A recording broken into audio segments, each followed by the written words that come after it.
মার্কিন ফিলিস্তিনপন্থী বিক্ষোভকারীদের আশ্বস্ত করলেন যুক্তরাষ্ট্রের ডেমোক্রেটিক প্রেসিডেন্ট প্রার্থী কমলা হ্যারিস। যারা অ্যারিজোনায় তার প্রচার সমাবেশে বাধা দিয়েছিল তাদের উদ্দেশ্যে কমলা বলেছেন, গাজায় ইসরায়েলের যুদ্ধবিরতি চুক্তির এখনই সময়। চলুন জেনে নেই কি বলছেন বিক্ষোভকারীরা। নিজ প্রশাসন ইসরায়েলপন্থী হলেও কেন হ্যারিস ফিলিস্তিনপন্থীদের পক্ষে কথা বলছেন। সঙ্গে আছি আমি রুকাইয়া জহির।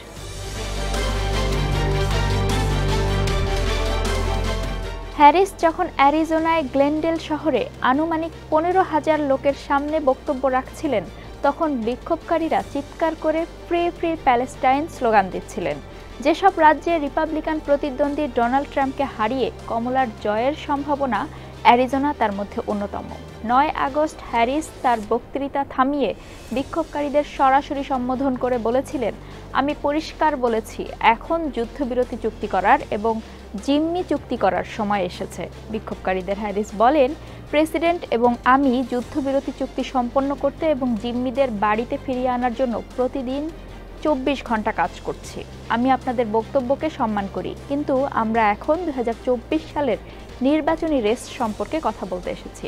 তার দলের নির্বাচনী এলাকার একটি অংশকে মোকাবেলা করার জন্য যে ভারসাম্যমূলক কাজ করতে হচ্ছে, এই ঘটনাটি তাই তুলে ধরেছে। কারণ গাজায় ইসরায়েলের যুদ্ধের সরাসরি বিরোধিতা করে ইসরায়েলের প্রতি সহানুভূতিশীল সাধারণ ভোটারদেরও হারাতে চান না হ্যারিস।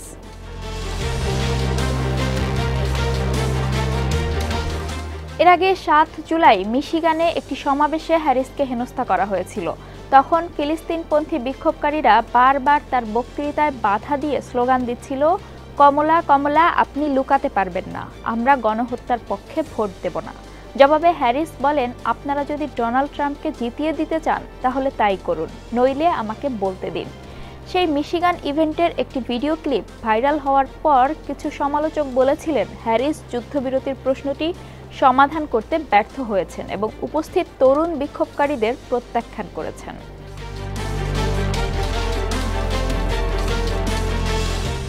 ওয়াশিংটন ডিসি থেকে আল জাজিরার রিপোর্টার ফিল লাভেল বলছেন, ভাইস প্রেসিডেন্ট হ্যারিস এবং প্রেসিডেন্ট জো বাইডেন বারবার যুদ্ধবিরতির পক্ষে সমর্থন প্রকাশ করলেও তাদের প্রশাসন ইসরায়েলকে আরও সামরিক সহায়তা পাঠানো অব্যাহত রেখেছে। এই কারণেই দেশটি গাজায় বোমাবর্ষণও বন্ধ করেনি।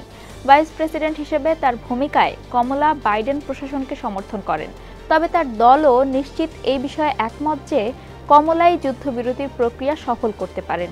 এটি দুটি সমান্তরাল বিশ্বের মতো। হ্যারিস জনসাধারণের মেজাজ সম্পর্কেও সচেতন, বিশেষ করে মিশিগানের মতো সুইং রাজ্যে। যদিও গাজা অভ্যন্তরীণভাবে যুদ্ধবিরতির প্রশ্নে ততটা সমর্থন পাচ্ছে না যতটা আন্তর্জাতিকভাবে পাচ্ছে।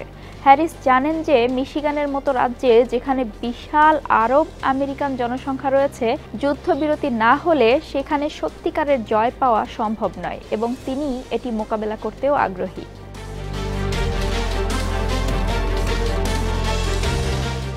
জুলাই মাসে ওয়াশিংটন ডিসিতে যখন হ্যারিস ইসরায়েলের প্রধানমন্ত্রী বেনিয়ামিন নেতানিয়াহুর সাথে দেখা করেন, তখন ভাইস প্রেসিডেন্ট বলেছিলেন, ইসরায়েলের অস্তিত্ব এবং নিরাপত্তার প্রতি তার প্রতিশ্রুতি অটল রয়েছে, কিন্তু গাজায় চলমান ট্র্যাজেডির মুখে তিনি চুপ থাকবেন না। এদিকে কাতার, মিশন এবং মার্কিন যুক্তরাষ্ট্র যুদ্ধবিরতিতে পৌঁছানোর জন্য ফের 15 আগস্ট আলোচনা শুরু করার জন্য ইসরায়েল এবং হামাসকে আহ্বান জানিয়েছে। একই সময়ে গাজা যুদ্ধ 10ম মাসে পড়তে যাচ্ছে। মার্কিন যুক্তরাষ্ট্র ও ইসরায়েলে $1 বিলিয়ন সামরিক সহায়তা এবং অস্ত্র পাঠানোও অব্যাহত রেখেছে।